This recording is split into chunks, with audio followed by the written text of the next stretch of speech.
नमस्कार दोस्तों। आज एक बार फिर हम एक नई ऑडियो बुक समरी लेके आए हैं। The power of believe in your self. इस बुक का नाम है believe in your self by doctor Joseph Murphy. आज इसकी हम बुक समरी जानेंगे हिंदी में। Believe in yourself book summary. खुद पर विश्वास करें, सब कुछ मिलेगा। सेल्फ कॉन्फिडेंस बनाने का तरीका। लोग कैसे बने, खुद सफल कैसे बने, खुद को बेहतर बनाने के टिप्स, अपने सपनों को पूरा करने के लिए इस पावर का यूज करें। Wonderful way to impress the subconscious mind. How to be confident in life, how to be successful in life, how to build self confidence. Believe in yourself. Believe in yourself book summary. भरोसा खुद पर रखो तो ताकत बन जाती है और दूसरों पर रखो तो कमजोरी बन जाती है। क्या आपका अपने ऊपर से विश्वास उठ गया है? क्या आपने अपने सबकॉन्शियस माइंड पर विश्वास करना छोड़ दिया है क्योंकि वह आपके सपनों को पूरा नहीं कर पा रहा है, या फिर आप अपने सबकॉन्शियस माइंड से सपनों को पूरा करना चाहते हैं? क्या आप अपने टैलेंट और कैपेबिलिटीज का अधिकतम प्रयोग करना चाहते हैं लेकिन आपको सही तरीका नहीं पता है? अगर इनमें से किसी भी सवाल का जवाब हाँ है तो यह बुक समरी आपके लिए है। बहुत ही काम की होने वाली है ये बुक समरी।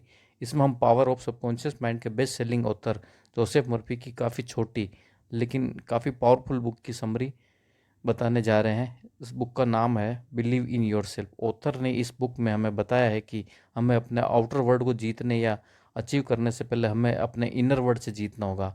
खुद के इनर वर्ल्ड से जीतने के लिए आपको अपने अंदर के बिलीफ सिस्टम को इंक्रीज करना होगा, क्योंकि जब तक आप खुद पर बिलीफ नहीं करेंगे तो आप पर इस पूरे वर्ल्ड के 700 करोड़ लोग कैसे बिलीव करेंगे। Power of confidence. हम सभी लोगों के पास एक कुदरती शक्ति है, लेकिन हम उस शक्ति को जब महसूस करते हैं जब हम अपने दिमाग से चीज़ों को समझने और देखने का तरीका बदलते हैं। यही वह शक्ति है जिसने हमारे मन में विश्वास आता है। जब हमारे मन में किसी चीज़ के प्रति विश्वास बन जाता है तब हमारे अंदर आत्मविश्वास उत्पन्न होने लगता है। एक बार एक आदमी ने दो खूबसूरत पक्षी खरीदे। उसने अपने माली से कहा कि वह इन दोनों पक्षियों को प्रशिक्षित करें।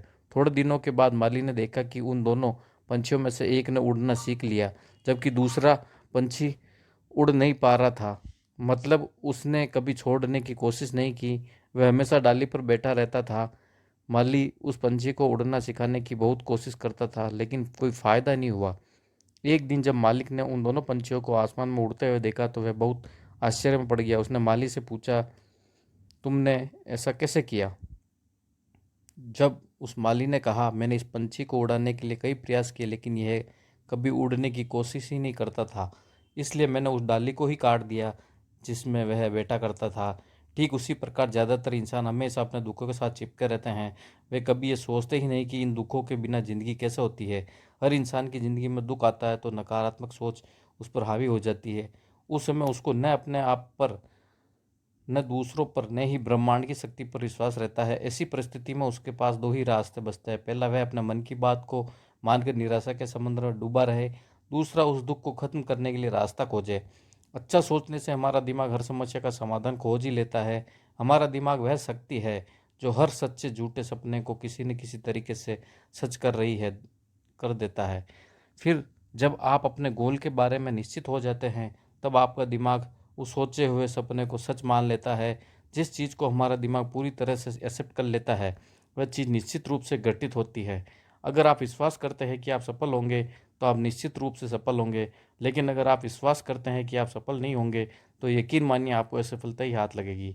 यानी सारा खेल मन के विश्वास का है। अगर किसी जानवर को एक तालाब में डाल दे तो वह तैर कर निकल जाएगा, जबकि अगर आप किसी ऐसे इंसान को तालाब में डाल दो जो तैरना नहीं जानता है तो वह डूब जाएगा। लेकिन ऐसा क्यों? तो ऐसा इसलिए क्योंकि उस जानवर को यह विश्वास होता है कि वह तैर कर पार हो जाएगा, इसलिए वह पार भी हो जाता है। जबकि जिस इंसान को तैरना नहीं आता है वह अपना विश्वास भी नहीं कर पाता है, लेकिन वह सच में तैर कर नदी को पार कर सकता है, इसलिए वह डूब जाता है। यानी कि यह इंसान ऐसे समय में भी नेगेटिव चीज़ को सोच रहा है। हर इंसान को कोई ना कोई चीज़ नेगेटिव चीज़ बांध कर रखती है। मतलब कोई ना कोई नेगेटिव चीज़ इंसानों को अपनी तरफ आकर्षित करती रहती है। जिस दिन आपने उस डाली की तरह अपना आप से नेगेटिव चीज़ को दूर कर लेंगे, उस दिन से आपकी ज़िंदगी में बदलाव आना शुरू हो जाएगा। Your feeling are your biggest weapon. आपकी फीलिंग ही आपके लिए सबसे बड़ा विपन है। जब आप अपने लाइफ की सबसे बड़ी गोल सेटिंग और उसे विजुलाइज करते हैं, तब आपको वहाँ पर अपने इमोशन को जोड़ना होगा। ऑथर ने यहाँ पर भी कुछ चीज़ें नोटिस की है। जब आप फीलिंग करते हैं, विजुलाइज करते हैं, तो उस इमोशन को उसके साथ जोड़ना होता है। ऑथर ने यहाँ पर भी कुछ चीज़ें नोटिस की है। हमारे फीलिंग्स और इमोशन की बहुत पावर होती है। हम जब अपने डिजायर को इमोशन और फीलिंग्स से कनेक्ट करते हैं, तब वहाँ पर बहुत बड़ा रिजल्ट क्रिएट होता है, मिलता है। अगर आप ऐसे टारगेट सेट कर रहे हैं जो आपको मोटिवेट नहीं करता है, तो आपके लिए वहाँ पर फीलिंग को लॉन्ग टर्म में कनेक्ट करना चैलेंजिंग लगेगा। लेकिन अगर आप रिजल्ट लाने की एक बर्निंग डिजायर रखते हैं, तो आप नॉर्मली नियमित रूप से एक्शन लेते रहेंगे, अपना डेस्टिनेशन की तरफ आगे बढ़ते रहेंगे। लेकिन उससे पहले आपको अपनी बर्निंग डिजायर के लिए अवेयर रहना होगा। यह तभी संभव है जब आप अपने सबकॉन्शियस माइंड के साथ अपने रिलेटिंग को स्ट्रॉन्ग बनाएंगे। जब आपका सबकॉन्शियस माइंड के साथ आपका रिलेशन स्ट्रॉन्ग हो जाएगा, तब आप सबकॉन्शियस माइंड की पावर समझ पाएंगे। डिसिप्लिन और कंट्रोल्ड इमेजिनेशन। एक बार ऑथर एक ग्रेट बिजनेसमैन से मिले। उस ग्रेट बिजनेसमैन ने ऑथर को बताया कि कैसे उसने अपने बिजनेस की शुरुआत एक छोटे से स्टोर से की थी। उसने कहा कि वह बड़े से बड़े सपने देखता था। वह बहुत ही बड़ा ड्रीमर था। वह सोचता था कि उसके एक बहुत बड़ी कंपनी हो जिसकी ब्रांच पूरे देश में फैली हो। उसने कहा वह अपने मन ही मन में बड़े बड़े ऑफिसेज, बिल्डिंग्स, फैक्ट्रीज और स्टोर्स की पिक्चर बनाया करता था। यह वह रेगुलर प्रैक्टिस कर रहा था और डिसिप्लिन वे में करता था, एक कंट्रोल्ड इमेजिनेशन के साथ। ये जानता था कि रेगुलर, कंट्रोल्ड और डिसिप्लिन इमेजिनेशन से वह अपने सपनों को पूरा कर सकता है।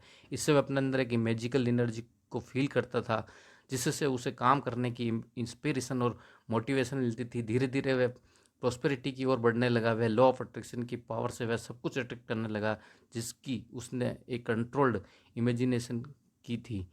उसने लॉ ऑफ अट्रैक्शन को यूज़ करके अपने सपनों को रियलिटी बना लिया। उसने वह सब कुछ पा लिया जिसकी उसने कंट्रोल्ड इमेजिनेशन की थी। इसे हम एक डिसिप्लिन इमेजिनेशन भी कह सकते हैं। वह जब तक जिया तब तक अपनी हर इच्छा पूरी करता रहा। ऑथर को बिजनेसमैन की कही हुई एक लाइन खास तौर पर पसंद आई। अपने आप को एक सफल व्यक्ति के रूप में इमेजिन करना जितना आसान है, उतना ही आसान असफल के रूप में इमेजिन करना है। लेकिन यह बहुत ही रोमांचक है। ऑथर एक ड्रीमर है। उनके मन में वह पिक्चर और गोल्स है जो पाना चाहते हैं। वह जानते हैं कि एक क्रिएटिव पावर उनकी इमेजिनेशन पर रिएक्ट करेगी। हम जो कंट्रोल्ड इमेजिनेशन करते हैं वह फीलिंग से डेवलप होती है। Teacher of mental science Thomas storm ने कहा है, feeling is the law and law is the feeling.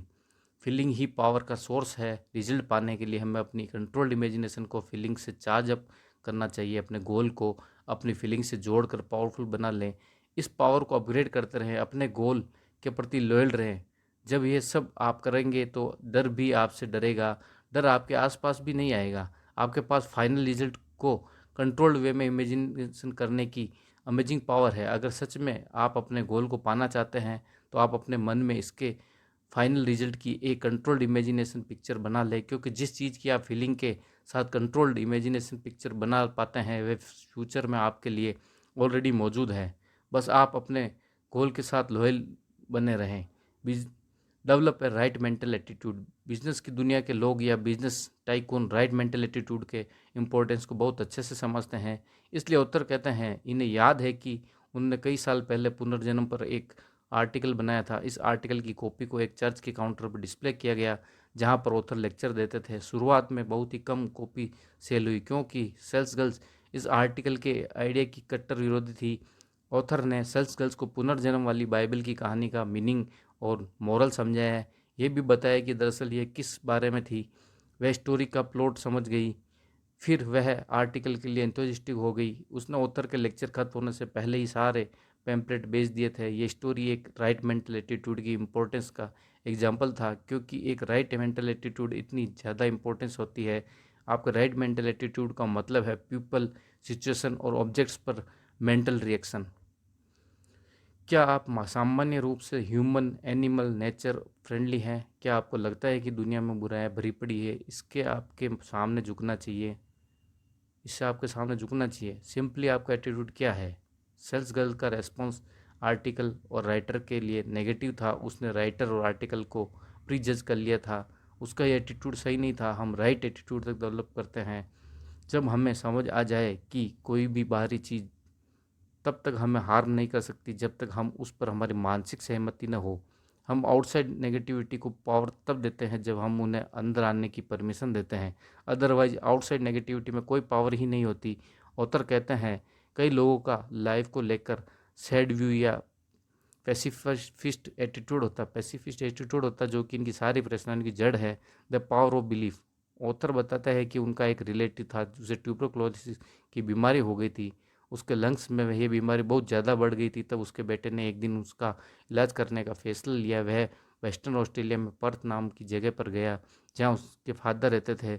उसने अपने फादर से कहा वह एक सन्यासी से मिला है जिन्होंने उसे एक क्रॉस दिया। इसके बदले उन्होंने $500 लिए, लेकिन लड़के ने फुटपाथ से एक लकड़ी का टुकड़ा उठाया था। सुनार के यहाँ जाकर उस लकड़ी के टुकड़े को एक अंगूठी में मढ़वा लिया था ताकि यह असली लगे। उसने फादर को बताया कि यह क्रॉस या अंगूठी के छूने मात्र से कई लोगों की जानलेवा बीमारी ठीक हो चुकी है। उसने अपने फादर के बिलीव को इतना ज़्यादा बढ़ा दिया था कि उसके पिता ने उसके हाथ में रिंग छीन ली, अपने सीने पर रखकर प्रे करने लगा। वह प्रे करते करते सो गया। अगली सुबह तब मिरेकल हो चुका था जब डॉक्टर के सारे टेस्ट इस बात के सबूत है दैट इज़ परफेक्ट। जाहिर है कि फुटपाथ पर पड़े उस लकड़ी के टुकड़े ने बूढ़े आदमी को ठीक नहीं किया।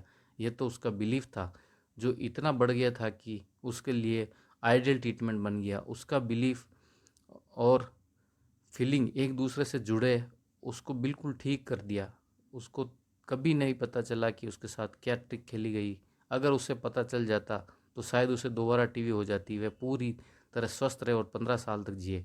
बिलीव की पावर इतनी बड़ी है, वह इस स्टोरी से हम समझ सकते हैं। वह बिलीव ही है जिसकी वजह से लोगों की लाइफ में बड़े बड़े टर्निंग पॉइंट आते हैं। आप और हम सब बिलीव की पावर को यूज़ करके लाइफ में कुछ भी हासिल कर सकते हैं। मैंने भी खुद बिलीव की पावर को एक्सपीरियंस किया है। तो दोस्तों, आपको आज ये बुक समरी कैसी लगी? ये बुक समरी आपके जीवन में बहुत इम्पोर्टेंट लेसन है। पावर ऑफ बिलीफ, अपने आप पे विश्वास करना। ये ऑडियो बुक अगर आपको अच्छी लगी तो आप इसके लाइक एंड सब्सक्राइब करें और बेल आइकन को दबाकर और चैनल को सब्सक्राइब करें। इसी तरह और नई ऑडियो बुक जानने के लिए आप नेक्स्ट सीरीज में लेके आएंगे नेक्स्ट बुक।